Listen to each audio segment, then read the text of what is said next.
더불어민주당과 국민의힘이 국회 법사위에서 또다시 충돌했습니다. 당초 이른바 건진법사 관봉권 띠지 분실 경위를 따지기 위한 입법 청문회가 열릴 예정이었는데 여야가 사사건건 부딪히며 회의는 정회와 속개를 반복했습니다. 국회 연결해 보겠습니다. 박현우 기자. 네, 국회 법사위에서 말씀하신 입법 청문회를 위한 전체 회의가 여당 주도로 열릴 예정이었지만 여야 충돌로 청문회 절차는 오후에 들어서야 시작이 됐습니다. 오전 회의 때 국민의힘 의원들이 노트북에 붙인 팻말을 두고 충돌한 끝에 또다시 이른바 추나대전이 발발하며 오전 회의가 공전한 건데요. 국민의힘 의원들은 노트북에 정치 공작, 가짜뉴스 공장 민주당이라는 피켓을 붙인 채 회의에 참석했습니다. 이에 추미애 위원장은 회의 방해라며 철거를 명령했는데 국민의힘이 반발하며 팻말을 계속해서 떼지 않자 국회법에 따른 조치라며 팻말 강제 철거와 국민의힘 나경원 의원 등의 퇴장을 명령했습니다.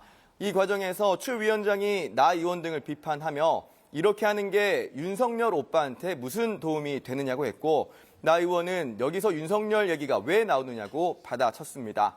국민의힘 의원들은 추 위원장의 성을 따 가을 추가 아닌 추할 추가 붙는 법사위가 돼간다. 또 추 위원장이 국회 직원들의 팻말을 떼도록 지시한 건 직권남용이라고 비판하기도 했습니다. 여야는 또 나 의원의 간사 선임권을 두고도 충돌했습니다. 민주당은 일사부재의 원칙에 따라 그러니까 앞서 한 차례 상정됐다가 부결된 건에 대해서는 같은 회기에 재상정할 수 없는 원칙에 따라 나 의원의 간사 선임권은 상정될 수 없다고 주장했습니다. 추 위원장과 민주당은 또 야당 의원들이 위원장을 둘러싸고 회의 진행을 방해하는 것은 국회 선진화법 위반이라며 대응 방침을 논의해 나가겠다고 했는데요. 이에 국민의힘은 간사 선임권은 일사부재의 대상이 아니라고 반박하며 왜 입틀막을 하려고 하느냐, 이게 국회냐고 강하게 반발했습니다. 양당 충돌로 오전 회의는 정회와 속개를 반복하다 정작 입법 청문회 관련 논의는 이루어지지 못한 채 끝났고 오후 2시 10분쯤부터 속개된 회의에선 참고인 신문 등 청문회 절차가 진행되고 있습니다. 이런 가운데 오전 행안위에서는 검찰청 폐지와 기재부 분리 등 내용을 핵심으로 하는 정부조직법이 상임위 문턱을 넘었습니다. 국민의힘 의원들은 졸속 부처 개편, 피해는 국민에게라는 팻말을 노트북에 붙이고 반발했지만 여당은 표결 절차를 밀어붙였고 결국 야당 의원들 불참 속 이루어진 표결에서 여당 주도로 정부조직법은 의결됐습니다. 네, 양당 지도부 움직임도 살펴보죠. 국민의힘은 오늘 경북에서 현장 최고위를 열었고 민주당은 야당의 장외 집회와 관련한 공세를 이어가고 있죠. 네, 국민의힘 지도부는 오늘 오전 텃밭 경북에서 현장 최고위 회의를 열었습니다. 야당 지도부는 이 대통령이 최근 외신 인터뷰를 통해 관세 협상에 완전히 실패했음을 인정했다면서 대통령실과 정부는 관련 책임자를 당장 경질하라고 쏘아붙였습니다.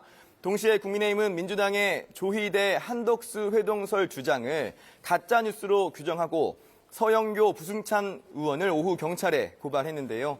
반면 민주당은 국민의힘의 어제 대구 장외 집회를 향해 포문을 열었습니다. 정청래 대표는 오후 최고위 회의에서 내란 동조 세력의 장외 투쟁에 불과하다면서 장외 투쟁이 아니라 장외 투정이라고 날을 세웠습니다. 그러면서 입에 담을 수 없는 막말과 망언이 난무해서 입과 귀가 더러워졌다면서 바라는 바는 아니지만 국민의힘 최약체 지도부가 들어선 것은 역설적이게도 민주당으로서는 고마운 일이라고 비꼬았습니다.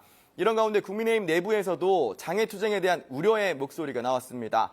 국민의힘 김재섭 의원은 라디오에 나와 국민의힘에 대한 국민들의 불신이 아직 있는 상황이기 때문에 장외투쟁에 나설 때는 아닌 것 같다고 말했습니다. 지금까지 국회에서 전해드렸습니다.